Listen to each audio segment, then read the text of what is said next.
Assalamualaikum warahmatullahi wabarakatuh. Kali ini kita akan membahas mengenai konsep ilmu ekonomi bersama Ibu Evi. Untuk konsep ilmu ekonomi itu adalah materi awal di kelas 10.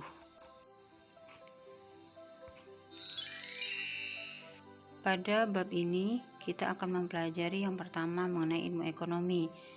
Itu terdiri dari 7 bagian. Yang pertama pengertian ilmu ekonomi, yang kedua penggolongan ilmu ekonomi, yang ketiga teori dan model ekonomi, yang keempat metode ekonomi, yang kelima hukum ekonomi, yang keenam tindakan, motif, dan prinsip ekonomi, dan yang ketujuh adalah teori ekonomi. Yang pertama mengenai pengertian. Ekonomi itu sendiri sebenarnya berasal dari bahasa Yunani yang terdiri dari oikonomia. Ada dua suku kata di sana, oikos yang berarti rumah tangga, kemudian nomos yang berarti aturan. Jika disimpulkan, oikonomia itu artinya kegiatan manusia dalam usaha untuk memenuhi kebutuhan yang tidak terbatas dengan alat pemuas kebutuhan yang terbatas.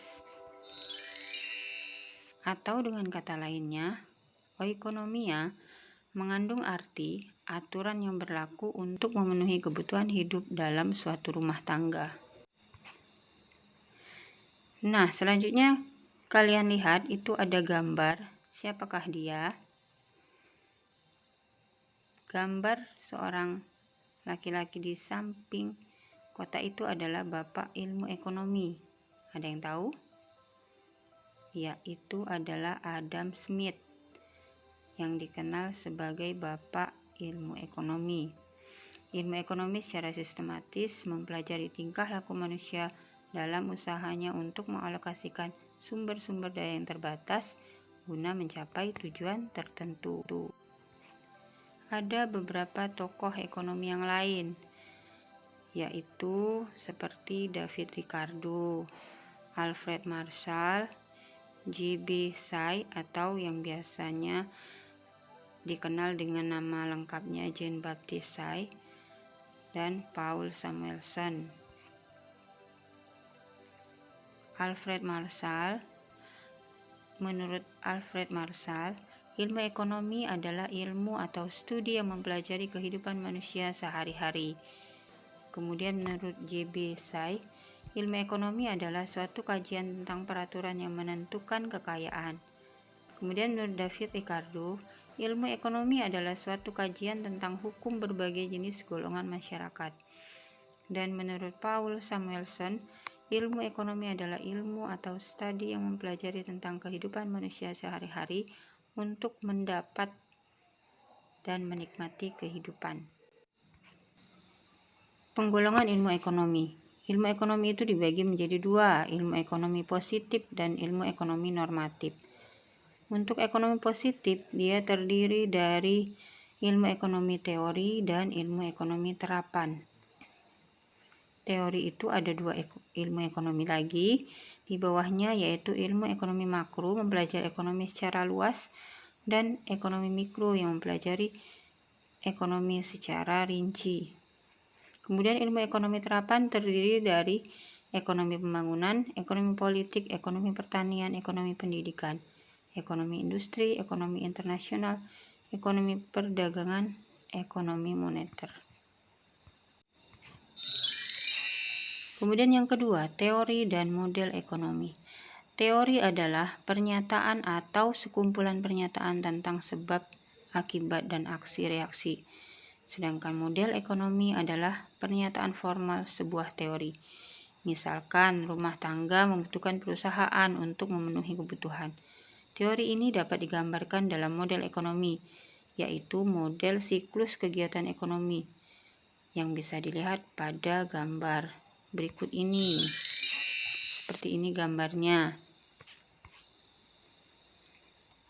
Nah, dari gambar diagram itu adalah gambar arus lingkar kegiatan ekonomi yang merupakan salah satu dari bentuk model ekonomi.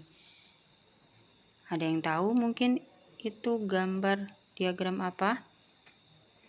Itu namanya circular flow diagram atau arus lingkar kegiatan perekonomian. Di sana terlihat kaitannya antara barang dan jasa, faktor produksi, dan pelaku ekonomi. Pelaku ekonomi yang terdapat di dalam diagram itu ada dua. Yang pertama rumah tangga konsumen dan yang kedua rumah tangga produsen. Rumah tangga konsumen itu menyediakan faktor produksi bagi rumah tangga produsen. Dan rumah tangga produsen itu menggunakan faktor produksi dari rumah tangga konsumen untuk diolah menjadi barang dan jasa yang nantinya akan digunakan oleh rumah tangga konsumen. Yang ketiga adalah metode ekonomi. Dalam melakukan analisis, ilmu ekonomi menggunakan dua metode yang berguna untuk mengambil keputusan. Yang pertama itu adalah metode deduktif, artinya alat analisis ekonomi dengan menggunakan hal umum untuk kemudian ditarik kesimpulan khusus. Misalnya di zaman kemajuan internet ini, semua orang membutuhkan koneksi internet seperti yang sekarang sedang kita lakukan, yaitu melakukan proses pembelajaran secara daring atau dalam jaringan internet. Yang kedua, metode induktif adalah metode pengambilan keputusan untuk hal-hal yang umum berdasarkan kesimpulan yang bersifat khusus. Contohnya, bila harga es krim meningkat, maka kuantitas es krim yang diminta akan turun. Yang keempat, mengenai hukum ekonomi. Hukum ekonomi adalah hubungan antara peristiwa-peristiwa ekonomi. Sebagai contoh, hukum permintaan dan penawaran yang menyatakan apabila penawaran suatu barang tetap dan permintaan bertambah, maka harga akan naik. Demikian pula sebaliknya. Hukum ekonomi tidak berlaku mutlak disebabkan karena beberapa hal. Yang pertama, selera manusia itu selalu berubah-ubah. Yang kedua, tingkat kebudayaan manusia selalu berubah. Yang ketiga, pendapatan masyarakat juga mengalami perubahan. Dan yang keempat, adanya perubahan jumlah penduduk dari waktu ke waktu.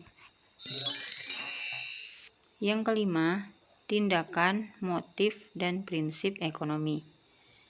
Yang pertama, tindakan ekonomi.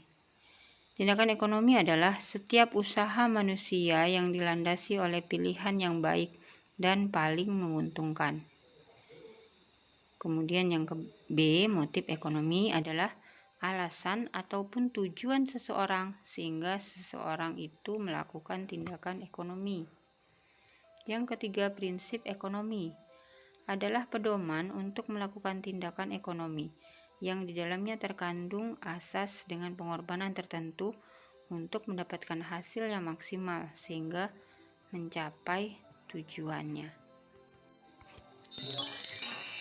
Yang keenam, pembagian ilmu ekonomi. Tadi di awal sedikit sudah disinggung mengenai ilmu ekonomi menurut beberapa ahli. Nah, di sini ada beberapa juga pembagian ilmu ekonominya. Menurut Alfred Westoner Douglas C. Hughes, ilmu ekonomi dibagi ke dalam 3 bagian penting, yaitu A. Ilmu ekonomi deskriptif atau descriptive economics, yaitu ilmu ekonomi yang mengumpulkan semua kenyataan yang penting tentang topik tertentu. Ilmu ekonomi deskriptif memaparkan kehidupan ekonomi secara apa adanya. B. Ilmu ekonomi teori, economic theory, yaitu ekonomi yang menjelaskan secara sederhana tentang cara suatu sistem ekonomi bekerja dan ciri-ciri yang penting dari sistem ekonomi tersebut. Dalam teori ekonomi dikenal teori ekonomi mikro dan teori ekonomi makro. C. Ilmu ekonomi terapan, applied economics, yaitu ilmu ekonomi yang mencoba menggunakan kerangka dasar dari analisis yang diberikan oleh teori ilmu ekonomi untuk kemudian diaplikasikan. Nah, di sini rincian mengenai teori ekonomi mikro. Ekonomi mikro dapat diartikan sebagai ilmu ekonomi dalam skala yang kecil. Ekonomi mikro merupakan bagian kecil dari perekonomian secara keseluruhan. Umumnya, ekonomi mikro menganalisis proses alokasi sumber daya di tingkat individual, perusahaan, dan industri. Menurut Pratama Raharja, fokus pembahasan ekonomi mikro terpusat pada 3 aspek, yaitu interaksi di pasar barang, perilaku konsumen dan produsen, dan interaksi di pasar faktor produksi. Sedangkan teori ekonomi makro menganalisis kegiatan perekonomian secara keseluruhan atau secara global. Teori ekonomi makro bersifat global dan tidak membahas kegiatan ekonomi yang dilakukan oleh unit-unit kecil dalam perekonomian, seperti perusahaan dan individu. Beberapa aspek penting yang dibahas dalam teori ekonomi makro antara lain sebagai berikut. 1. Perhitungan pendapatan nasional. Yang kedua, teori produksi. 3. Keseimbangan pendapatan nasional dalam perekonomian 3 sektor. 4. Kebijakan fiskal. 5. Kebijakan moneter. 6. Pasar uang dan pasar tenaga kerja. 7. Teori inflasi. 8. Perdagangan luar negeri, nilai valuta asing dan neraca pembayaran. 9. Pertumbuhan ekonomi dan pembangunan ekonomi. Demikianlah pembahasan materi kita untuk pertemuan kali ini. Terima kasih karena sudah menyaksikan. Selamat belajar. Wassalamualaikum warahmatullahi wabarakatuh.